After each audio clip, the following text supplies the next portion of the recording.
Good evening. You are watching World News. Tonight, political symbolism on the streets of Iran, disturbing new revelations from the Epstein files, and a developing investigation in the United States involving the disappearance of a family member of a prominent television anchor.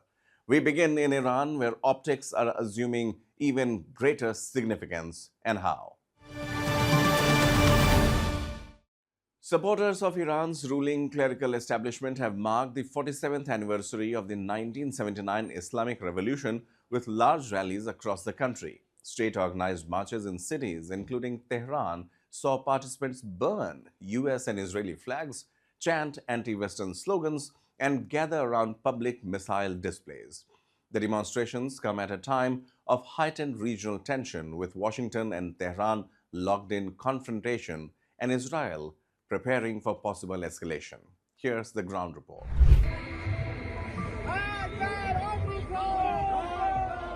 Chaos and fury in Iran. Across the nation, thousands of protesters took to the streets, burning US and Israeli flags and chanting "Death to America, Death to Israel" as the country marked the 47th anniversary of the Islamic Revolution. These rallies were more than just protests. Missile displays, mock coffins of US and Israeli generals, and remnants of drones shot down last year sent a stark warning to the West.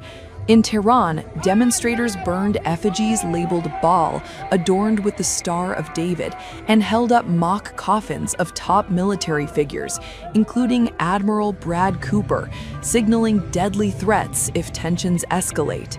And tensions are already at a boiling point.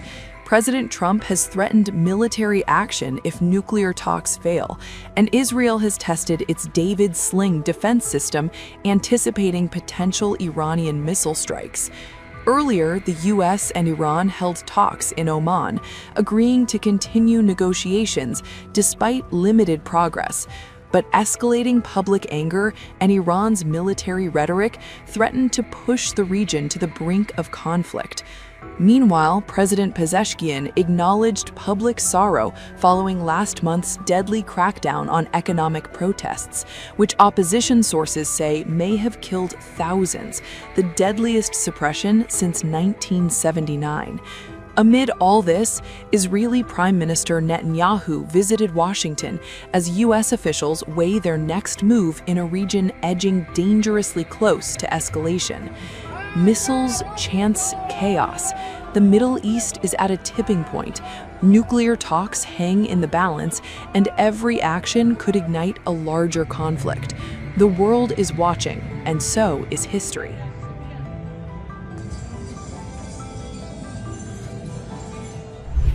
Among millions of documents released by the US Justice Department in the Epstein files is a deeply disturbing email message sent by Jeffrey Epstein himself.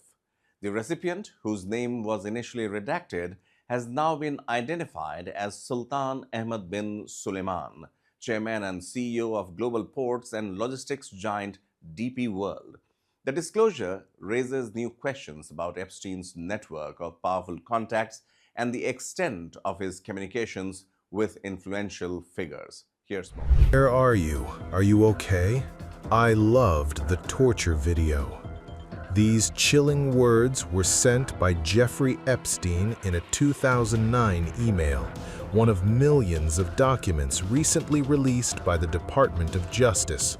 For years, the recipient's identity was hidden behind redactions. Now, that secrecy has been broken. On February 10, 2026, Representative Ro Khanna read aloud 6 names on the House floor. Wealthy, powerful men previously concealed in the Epstein files. Khanna said he forced the DOJ to release these identities, exposing a wall of secrecy protecting some of the world's elite. Congressman Massey and I went to the Department of Justice to read the unredacted Epstein files. We spent about 2 hours there, and we learned that 70 to 80% of the files are still redacted. In fact, there were 6 wealthy, powerful men that the DOJ hid for no apparent reason. When Congressman Massey and I pointed this out to the Department of Justice, they acknowledged their mistake, and now they have revealed the identity of these six powerful men. These men are Salvatore Navora, Zorab Mikaladze, Leopig Leonor, Nicola Caputa, Sultan Ahmed bin Sulayem, CEO of Dubai Ports World, and billionaire businessman Leslie Wexner, who was labeled as a co-conspirator by the FBI. Among the names revealed are Salvatore Nuara, Zorab Mikaladze, Leonik Leonov, Nicola Caputo, Sultan bin Sulayem, and billionaire Leslie Wexner. Also disclosed were Epstein's longtime assistant Leslie Graff and former French modeling agent Jean-Luc Brunel, both listed as co-conspirators in a 2019 FBI document. Sultan bin Sulayem, an Emirati businessman, was identified as the recipient of the disturbing torture video email. The contents of the video remain unknown, adding another layer of mystery and alarm to Epstein's communications. These revelations follow Kana and Republican Representative Thomas Massie reviewing unredacted materials and demanding full transparency. Massie noted many names had been unnecessarily hidden in earlier releases, fueling questions about accountability and oversight. With over 3 million documents now partially unsealed, the Epstein files reveal a web of wealth, influence, and alleged complicity. And with each new disclosure, the scope of Epstein's reach becomes increasingly clear and deeply unsettling. The secrets are exposed, but the questions remain. Just how deep does this network go?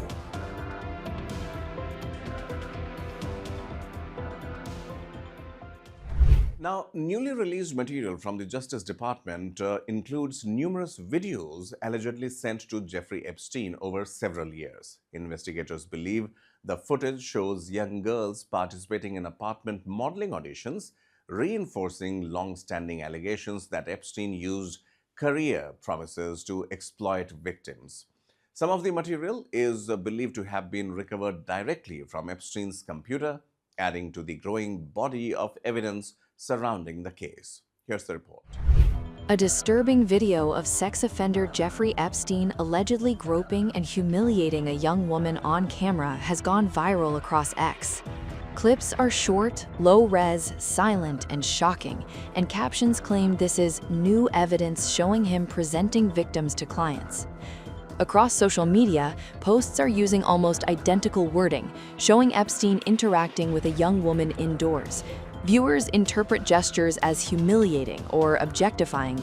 Some captions go as far as saying this was recorded to show victims to high-profile clients. The videos show Epstein in an indoor setting, interacting with a young woman. Social media users interpret gestures as him presenting her to the camera, sometimes manipulating her position or clothing. The captions call it humiliating, objectifying, and claim it was meant to showcase victims to high-profile clients. What we do know is this. In January 2026, the Department of Justice released over 3.5 million pages of Epstein files, including 2,000-plus videos and 180,000 images. Here's what makes this real and not just a rumor. The footage matches materials released by the U.S. Department of Justice in January 2026 under the Epstein Files Transparency Act. That release included over 2,000 videos and 180,000 images from Epstein's operations, like footage from Little St. James Island of girls doing modeling-style catwalk poses, Epstein interacting with young women in kitchen and other indoor spaces, other disturbing recordings showing coercion and grooming tactics. So yes, the video is real. It exists in the DOJ archives. The viral posts didn't invent it. Epstein's crimes are horrifying, and the files already show clear evidence of coercion, grooming, and abuse. Meanwhile, Ghislaine Maxwell, the associate and former girlfriend of the late Jeffrey Epstein, has refused to answer questions before a United States House of Representatives committee, but indicated that she may testify in exchange for clemency. Maxwell, who was found guilty in 2021 for her role in helping Epstein sexually abuse teenage girls, invoked her Fifth Amendment privilege against self-incrimination, lawmakers from the House Oversight Committee said on Monday. A video of the closed-door deposition showed Maxwell, dressed in a brown, prison-issued shirt and sitting at a conference table with a bottle of water, repeatedly saying she was invoking my Fifth Amendment right to silence. Maxwell is the only person convicted of crimes related to Epstein, whose connections to powerful individuals worldwide have been revealed in the Epstein files. What comes next is yet to be seen. Still with United States, authorities in Arizona have detained a person of interest in connection with the disappearance of Nancy Guthrie, the mother of Today Show host Savannah Guthrie. The detention follows the release of security images by FBI Director Kash Patel showing a masked and armed individual near the victim's home on the morning she disappeared. Investigators say the individual appears to have tampered with a door camera system, a development that could prove critical to the case. Here's the report. A masked man, a disconnected doorbell camera at 1:47 in the morning, blood on the porch, and now a suspect detained, but just hours later, released. What is really happening in the disappearance of 84-year-old Nancy Guthrie? Let's break it down. Nancy Guthrie, the 84-year-old mother of Today Show co-anchor Savannah Guthrie, vanished from her Arizona home on January 31st. She was last seen after a family dinner. Her garage opened at 9:48 p.m., closed minutes later. Authorities believe she went inside for the night. But in the early hours of February 1st, something changed. At 1:47 a.m., her doorbell camera was disconnected. Around 2:28 a.m., her pacemaker app lost connection to her phone. Days later, investigators confirmed blood found on her porch was hers. Then came a major development. On February 10th, the FBI released newly recovered video from her home's doorbell camera. Footage, they say, was retrieved from back-end systems after the device had been tampered with. The images show a masked individual wearing gloves and a backpack, appearing to tamper with the camera. Officials described the person as armed. It was the first visual clue in a case that had gripped the nation. Just hours after the footage was released, authorities detained a man during a traffic stop south of Tucson. Investigators also executed a court-authorized search at a related property. It appeared to be a breakthrough. For the first time, someone was in custody. But by early the next morning, the man was released. No charges. He reportedly told reporters he had no connection to Nancy Guthrie and didn't even know about the case. Authorities have not confirmed whether he was the masked figure seen in the video. His phone, however, remains in FBI custody as part of the investigation. Now, more than 10 days into the search, Nancy Guthrie has still not been found. Investigators are treating this as a suspected abduction. There were ransom letters demanding millions in Bitcoin. There is confirmed blood evidence. There is a video of a masked individual at her door, but no arrests, no confirmed suspects, and no sign of Nancy. For Savannah Guthrie and her family, the wait continues. The FBI is offering a reward. Authorities say multiple leads are being pursued, but the biggest question remains unanswered. Where is Nancy Guthrie? That's all in this edition of World News. From political demonstrations in Iran to unfolding investigations in the United States, the global news cycle continues to reveal stories of power, accountability, and security. Thanks for watching. Good night.